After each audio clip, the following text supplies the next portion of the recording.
Assalamualaikum warahmatullahi wabarakatuh. Saya Indah Kusmawardani dengan NIM 2021530887. Di video kedua ini saya akan menjelaskan materi di pertemuan 3 atau bab 3 yaitu Information System Overview. Baik, saya akan mulai sekarang. Information System Overview atau yang berarti gambaran umum sistem informasi.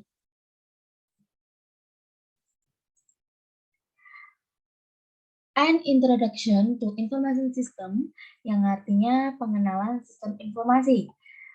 Information system, sistem informasi adalah an information system is a set of interrelated components that collect, manipulate, store data, and disseminate information and provide a feedback mechanism to monitor performance.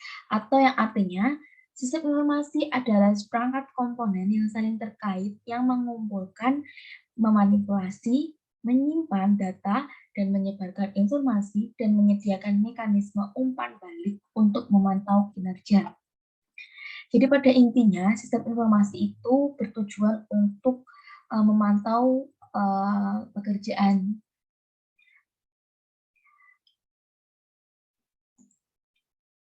Selanjutnya, what is an information system?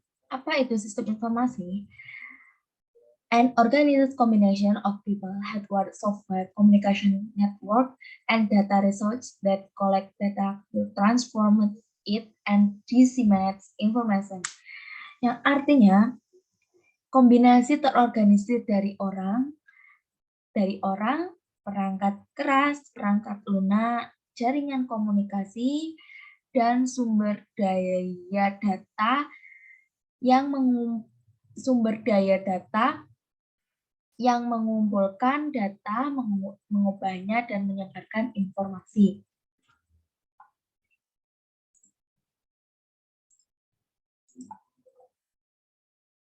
Next, data versus information. Data versus informasi. Data, raw unallocated facts, yang artinya data adalah fakta mentah yang tidak terorganisir. Jadi pada intinya data ini belum diolah, ya, jadinya belum terorganisir. Lalu selanjutnya information, a collection of facts organized in such a way that they have additional value beyond the value of the facts themselves. Atau yang artinya informasi adalah kumpulan fakta yang diorganisasikan sedemikian rupa sehingga memiliki nilai tambah di luar nilai fakta itu sendiri. Pada intinya informasi ini sudah diolah, ya, jadinya menjadi informasi. Maksud dari memiliki nilai tambah di luar nilai fakta itu sendiri, memiliki nilai keakuratan bahwa itu sesuai fakta, seperti itu. Selanjutnya adalah defining and organizing relationship among data creates information, atau yang artinya mendefinisikan dan mengatur hubungan antara data dan menciptakan informasi. Next, information concept atau konsep informasi. Process, a set of logically related text performed to achieve a definite outcome, atau yang artinya proses adalah serangkaian tugas yang terkait secara logis yang dilakukan untuk mencapai hasil yang ditentukan.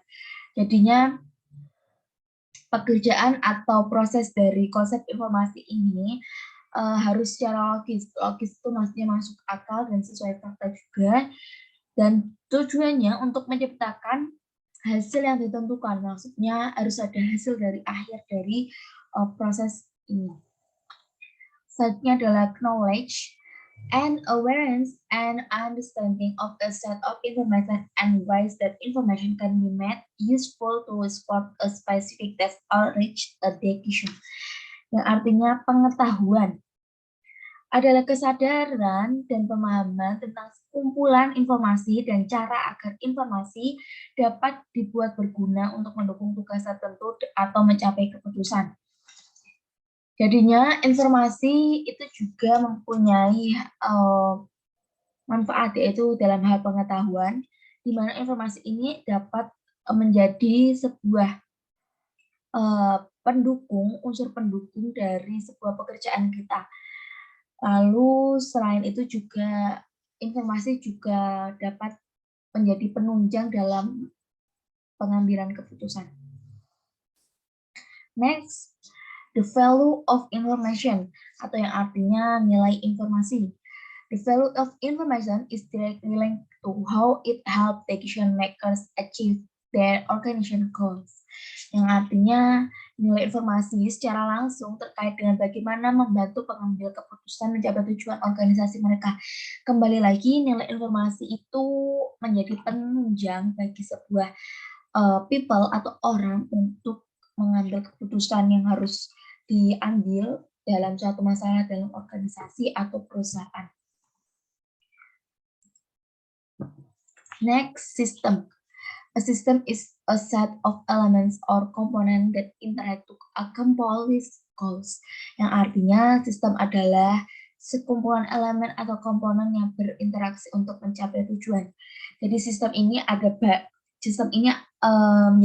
ada satu, namun di dalamnya ada banyak sekali elemen dan komponen, dan itu saling bekerja sama untuk mencapai satu tujuan untuk menyelesaikan pekerjaan. Next, CBIS atau yang artinya Computer Based Information System atau disebut juga sistem informasi berbasis komputer. Sistem informasi berbasis komputer merupakan sistem pengolahan suatu data menjadi sebuah informasi yang berkualitas dan dapat dipergunakan sebagai alat bantu yang mendukung pengambilan keputusan, koordinasi dan kendali serta visualisasi dan analisis. Di dalam CBIS ini atau sistem informasi berbasis komputer juga terdiri dari beberapa komponen, antaranya ini hardware atau perangkat keras. Di dalamnya ada perangkat keras atau perangkat komputer. Ini adalah perangkat seperti monitor, prosesor, printer, dan keyboard yang semuanya bekerja sama untuk menerima, memproses, dan menampilkan data serta informasi. Yang kedua ada software atau perangkat lunak, yaitu juga program komputer. Di dalam software atau perangkat lunak ini adalah program yang memungkinkan perangkat keras untuk memproses data. Jadinya software ini bisa dikatakan sebagai penunjang bagi hardware untuk memproses data. Selanjutnya database atau basis data, an organized collection of facts, kumpulan fakta yang terorganisir, atau pengumpulan file atau tabel terkait berisi data terkait. Jadi di dalam database atau basis data ini adalah bisa dikatakan data yang sudah terorganisir yang menjadi informasi. Jadinya di dalam database ini adalah yang sudah terorganisir atau yang sudah diolah, data yang menghasilkan informasi. Next, CBIS, telecommunication, electronic transmission of signal for communication. Telekomunikasi adalah transmisi sinyal elektronik untuk komunikasi. Digunakan untuk menghubungkan komputer dan perangkat komputer di gedung, kota, daerah, atau seberang dunia untuk memungkinkan terjadinya komunikasi elektronik. Jadi telekomunikasi ini penting ya bagi perusahaan ataupun gedung ataupun kota satu dengan kota lain, daerah satu dengan yang lain untuk terkoneksi, yaitu menjadi terkoneksi dengan adanya transmisi sinyal elektronik. Di antaranya ada networks, distant electronic communication, yang artinya jaringan komunikasi elektronik jarak jauh. Ada juga internet, interconnected network, atau jaringan yang terhubung. Intranet, internal corporate network, yang artinya jaringan perusahaan internal, di mana yang artinya penggunaannya dibatasi pada akses organisasi dan terlindungi oleh firewall perusahaan. Jenis jaringan komputer yang termasuk ke dalam intranet adalah LAN, yaitu Local Area Network, MAN, Metropolitan Area Network, dan WAN, Wide Area Network. Jadi pada kesimpulannya intranet ini bukan seluruhnya bisa digunakan oleh semua orang atau banyak orang, tapi intranet ini digunakan oleh perusahaan, oleh pegawai perusahaan yang ada di dalam perusahaan itu. Jadinya dibatasi, bukan sembarang orang boleh bergabung seperti itu. Selanjutnya extranet, linked intranet. Internet tertaut adalah sebuah jaringan pengguna pribadi yang menggunakan protokol internet serta telekomunikasi publik untuk dapat membagi sebagian informasi bisnis atau operasi itu dengan secara aman itu kepada penyalur, supplier, penjual, vendor, mitra, partner, dan pelanggan. Contoh dari aplikasi yang dapat digunakan untuk extranet adalah Lotus Notes.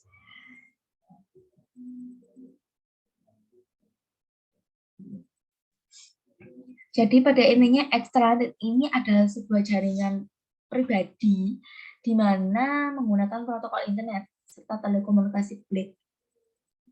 Jadi ini juga extranet ini digunakan untuk membagikan informasi tentang informasi bisnis atau operasi itu secara aman. Maksud operasi itu secara aman itu penggunaannya bagaimana dengan cara aman kepada penyalur dan juga penjual, mitra, dan pelanggan. Tuh. Next, GPS, people atau orang. Orang yang bekerja dengan GPS adalah unsur yang paling penting dalam sistem informasi berbasis komputer. Membuat perbedaan antara keberhasilan dan kegagalan bagi sebagian besar organisasi dan mencakup semua orang-orang yang mengelola, menjalankan program, dan memelihara sistem.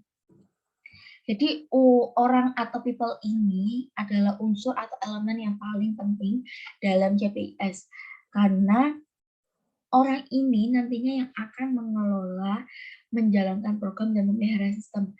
Sistem bukan berarti terus-terus digunakan, tapi juga harus dikelola. Maksudnya dikelola itu seperti diperbarui atau diriset atau diperbarui atau ditambah fitur-fitur baru. Contohnya di smartphone kita pasti mempunyai aplikasi di mana mungkin 1 bulan sekali lebih itu ada pembaruan atau ada pemberitahuan dari atau notifikasi dari Google Play untuk disarankan untuk diperbarui. Contohnya aplikasi Instagram itu saya mau 1 bulan sekali itu pasti dapat notifikasi dari Instagram atau Google Play untuk memperbarui, untuk mengupdate seperti itu. Tujuannya untuk mendapatkan fitur-fitur baru atau hal-hal baru yang akan didapatkan di dalam Instagram. Jadi seperti itu. Selanjutnya, PayPal ini juga sebagai penjalan program atau yang menjalankan program. Jadi sistem tidak akan berjalan jika tidak ada yang menjalankan. Tetap saja itu sistem, tapi people itu juga yang menjalankan program tersebut. Contohnya, kita menggunakan aplikasi seperti daring gitu. Itu kita tidak akan bisa menggunakan jika tidak ada orang yang menjalankan program tersebut. Pasti ada orang yang terus memantau program tersebut atau yang menjalankan program tersebut sehingga kita bisa menggunakan aplikasi tersebut. Dan saatnya memelihara sistem seperti tadi mengupdate atau memelihara sistem juga seperti mengelola, hampir mirip.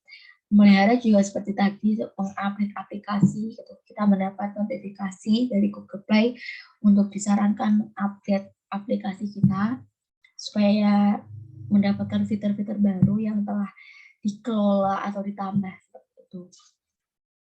Selanjutnya procedures, strategies, policies, method, and role for using a CDIs atau Computer Based Information System.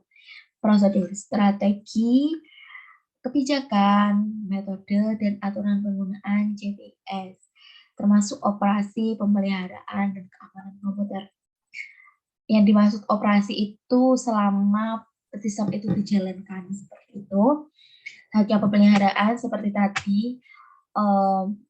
harus terus diupdate meskipun tidak yang setiap hari, tapi harus dipelihara. Dipelihara itu agar kata yang paling mudah agar sehat seperti itu dan lancar untuk digunakan.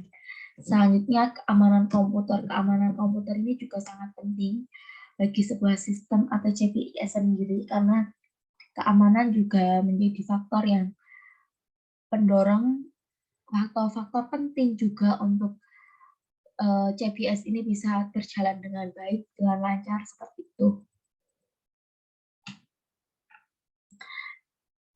Thank you. Terima kasih. Baik, cukup sekian dari penjelasan video materi pertemuan ketiga, yaitu informasi overview atau gambaran umum sistem informasi. Sekian dari saya, mohon maaf bila ada kekurangan kata atau salah kata. Wassalamualaikum warahmatullahi wabarakatuh.